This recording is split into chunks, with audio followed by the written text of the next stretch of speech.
Hello guys, welcome to ibis how to. So இந்த வீடியோவில் என்ன பார்க்க போகிறோன்னா, மைக்ரோசாஃப்ட் அக்கௌண்ட் எப்படி க்ரியேட் பண்ணுறதுன்னு பார்க்க போகிறோம். அதுக்கு ஃபஸ்ட்டு microsoft.com அந்த வெப்சைட்டுக்கு போய்க்கலாம்.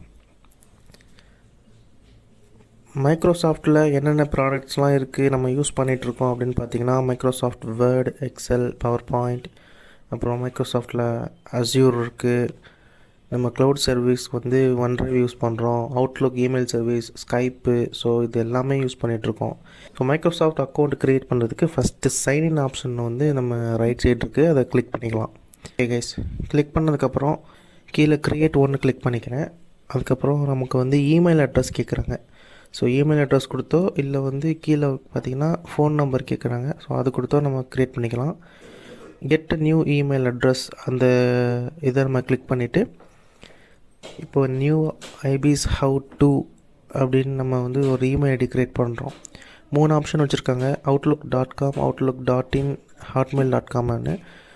நான் வந்து hotmail.com சூஸ் பண்ணிக்கிறேன். உங்களுக்கு வந்து எது பிடிச்சிருக்கோ அதை சூஸ் பண்ணிக்கோங்க. ஸோ இது தான் நம்மளோட மைக்ரோசாஃப்ட் இமெயில் அட்ரஸ். நெக்ஸ்ட்டு கொடுக்க போகிறேன். ஓகே கைஸ், இந்த இமெயில் அவைலபிளாக இருக்குது, அதனால் பாஸ்வேர்ட் கேட்குது. ஸோ நான் பாஸ்வேர்டை என்ட்ரு பண்ணிக்கிறேன். நான் சஜஸ்ட் பண்ணுற பாஸ்வேர்டு என்னென்னா, அட்லீஸ்ட் ஒரு நம்பர், ஒரு simple with upper and lower case வச்சு நீங்கள் வந்து ஸ்ட்ராங் இது க்ரியேட் பண்ணிக்கோங்க பாஸ்வேர்டு. அடுத்து இந்த சர்வீஸு, அந்த ஆஃபர் இதெல்லாம் எனக்கு மெயில் வேணாம். ஸோ அன்செக் பண்ணிவிட்டு நெக்ஸ்ட் பண்ணிவிட்டேன். இப்போ பார்த்தீங்கன்னா நேம் கேட்குது.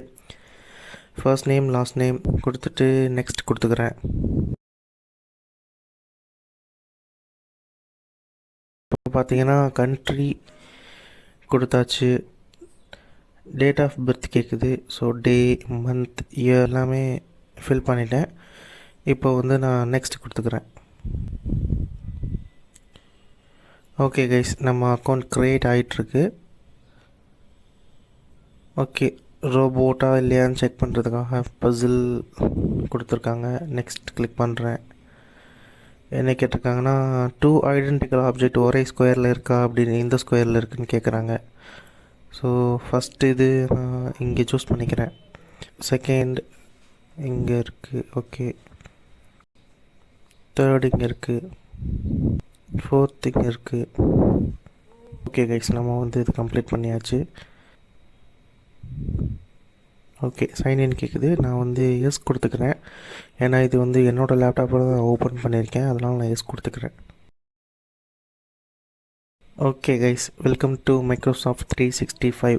நம்ம வந்து மைக்ரோசாஃப்ட் அக்கௌண்ட் க்ரியேட் பண்ணியாச்சு. இதில் நமக்கு என்ன ப்ராடக்ட் கிடைக்குதுன்னா, வேர்டு, எக்ஸல், பவர் பாயிண்ட்டு, அப்புறம் அவுட்லுக் இமெயில் சர்வீஸ் கிடைக்குது. அப்புறம் OneDrive க்ளவுட் ஸ்டோரேஜ் இருக்குது. க்ளவுட் ஸ்டோரேஜில் பார்த்திங்கன்னா நமக்கு வந்து 5 GB ஃப்ரீயாக கொடுப்பாங்க. அதுக்கப்புறம் வந்து நம்ம ஃப்ரெண்ட்ஸை ரெஃபர் பண்ணி ஸ்டோரேஜ் எக்ஸ்டெண்ட் பண்ணிக்கலாம் up to 10 GB. So 5 + 10 15 GB extend நம்ம பண்ணிக்கலாம். 15 GBயில் பார்த்திங்கன்னா ஒரு ரெஃபரலுக்கு வந்து 500 MB கிடைக்கும், அதாவது 512 MB. ஸோ நம்ம 20 ரெஃபரல் பண்ணோம்னா நமக்கு வந்து 10 GB எக்ஸ்ட்ரா கிடைக்கும். என்னோடய ரெஃபரல் லிங்க் நான் டிஸ்கிரிப்ஷனில் கொடுக்குறேன். ஸோ அவ்வளோதான் guys. So Microsoft account create பண்ணியாச்சு. ஸோ வந்து நமக்கு க்ளவுட் ஸ்டோரேஜ் 5 GB கிடச்சிருக்கு, இமெயில் சர்வீஸ் கிடச்சிருக்கு.